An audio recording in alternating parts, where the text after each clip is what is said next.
அல்லேலூயா. ராக தலைவனுக்கு ஒப்பிக்கப்பட்ட அந்த நேச பாட்டாகிய அந்த நேசமான அந்த பாசமான அந்த அன்பான ராக தலைவனுக்கு நம்மளாம் ஒப்புவிக்க அந்த கணக்கு கொடுக்க நேரத்தை கொடுக்க இன்னைக்கு நாம என்ன பண்றோம்? இப்படிப்பட்டதான பாடலும் இப்படிப்பட்டதான மகிமையும் இப்படிப்பட்டதான கனத்தையும் இப்படிப்பட்டதான அன்பையும் நம்ம செலுத்திக் கொண்டிருக்கிறோம். அல்லேலூயா. ஆகவே இன்றைக்கு அநேக மனிதர்கள் என்ன பண்ணுவாங்க? தூங்கி கொண்டு சில பேர் என்ன பண்ண டிவி பார்த்து விடிய விடிய டிவி பார்த்து கொண்டு இருப்பாங்க. சில பேர் என்ன பண்ணுவாங்க? 2 மணி 3 மணி வரை போன பார்த்துக்கிட்டு இருப்பாங்க.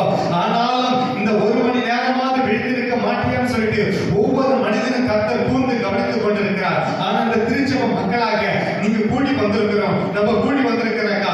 இன்றைக்கு உன்னையும் என்னையும் நம்மளை பார்த்து பரலோகமே கண்டு வைக்குது. அல்லேலூயா.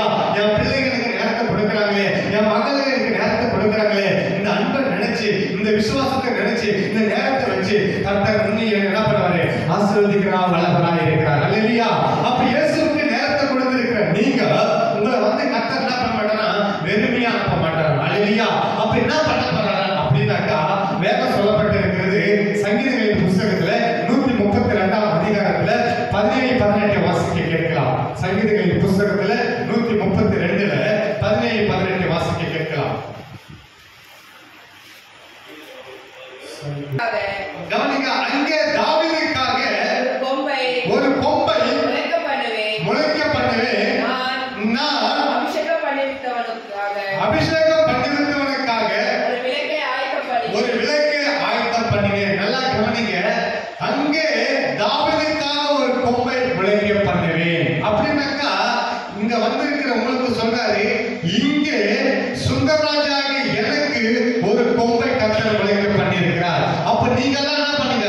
அங்க தாவீதின் பேர் எடுத்துட்டு உங்க பேரை போட்டு படிக்க போறோம். அல்லேலூயா. ஆசீர்வாதம் வேண்டுமானால் இப்படிதான் படிக்கணும். அல்லேலூயா. அங்கே தாவீதுக்காக இருக்கப்படுகிற அந்த இடத்துல இங்க உங்களுடைய பேர் சொல்லி நம்ம எல்லாரும் படிக்கலாம். அந்த வசனத்தை இங்கே எல்லாரும் படிக்கலாம். இங்கே சுந்தரராஜிக்காக ஒரு கொம்பை முளைக்க பண்ணுவேன். அல்லேலூயா. அப்ப கூடி வந்திருக்கிற உங்களுக்காக உனக்காக ஒவ்வொருக்காக கர்த்தர் ஒரு கொம்பை முளைக்க பண்ண போகிறார். அல்லேலூயா. அந்த கொம்பு முளைக்க அதாவது பாத்தீங்கன்னாக்கா ஆரோனுடைய கொம்பு என்ன பண்ணுதா? துளிர் விட்டு இருந்தா துளிர்த்ததான். அல்லேலூயா.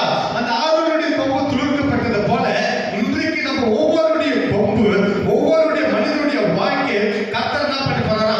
விளைக்க பண்ணுகிறார். அல்லேலூயா. அன்னைக்கு பாத்தீங்கன்னாக்கா ஈசாக்கு அந்த வருஷத்துல விதை விதைத்தான். அல்லேலூயா. விதை விதைக்கிற போது அந்த வருஷத்துல பலன் என்ன பண்ணா? 30, 60, 100 கர்த்தர் என்ன பண்ணாரு? பலன் கொடுக்க கிருபை செய்தார். அல்லேலூயா. அப்போ நீங்க விதைத்திருக்கிற அந்த நேரமான அந்த விதை இந்த திருச்சபையில் கூடி இருக்கிற உங்களுக்கு கர்த்தர் என்ன பண்ணாரா? ஒரு 30, 60, 100 இப்படிப்பட்டதான அறுவடை உங்களுடைய வாழ்க்கையில தனிப்பட்ட முறையில நீங்க பார்க்க போகிறீர்கள். அல்லேலூயா. எப்படி பார்க்க முடியும்? இங்கே ஆண்டவருக்காக நேரத்தை கொடுத்திருக்கிற அன்பு தேவ பிள்ளைகளே, இன்றைக்கு இங்கே உங்களுக்காக ஒரு கொம்பு முளைக்க பண்ணுவேன் என்று கர்த்தர் சொல்றாரு. அப்ப முளைக்க பண்ணுவேன். நான் படிக்காத வசனத்தை மறுபடியும் இங்கே தாவீதுக்காக ஒரு கொம்பை முளைக்க பண்ணுவேன். நான் அபிஷேகம் பண்ணிவிட்டவனுக்காக ஒரு விளக்கை ஆயத்தம் பண்ணினேன். அல்லேலூயா. பாருங்க, ஆண்டவராலே அபிஷேகம் பண்ணப்பட்ட பிள்ளைகள் தான் நம்ம. அல்லேலூயா. அது ஆரம்பத்திலே நம்ம சொல்லிட்டோம். அழைக்கப்பட்டவர்கள் அநேகர், தெரிந்து கொள்ளப்பட்டவர்களும் ஒரு சிலர். அந்த ஒரு சிலர் வேற யாரும் கிடையாது. கர்த்தர் நீ வேணும் நான் வேணும் அப்படின்னு சொல்லிட்டு நம்ம மேல அபிஷேகம் இறங்கினதுனால தான் என்ன பண்ணிருக்காரு? இங்க கொண்டு வந்திருக்கிறார். நான் அபிஷேகம் பண்ணி வைத்தவனுக்காக ஒரு விளக்கை என்ன பண்ணுவாரா? ஆயத்தம் பண்ணுவேன். அல்லேலூயா.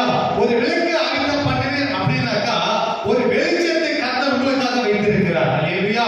ஒரு வெளிச்சத்தை இருளிலே இருக்கிற நம்முடைய வாழ்க்கை இருள் போல சூழ்ந்திருக்கிற நம்முடைய பிரச்சனைகள் நம்முடைய பாடுகள் கர்த்தர் என்ன பண்ணுவாரா?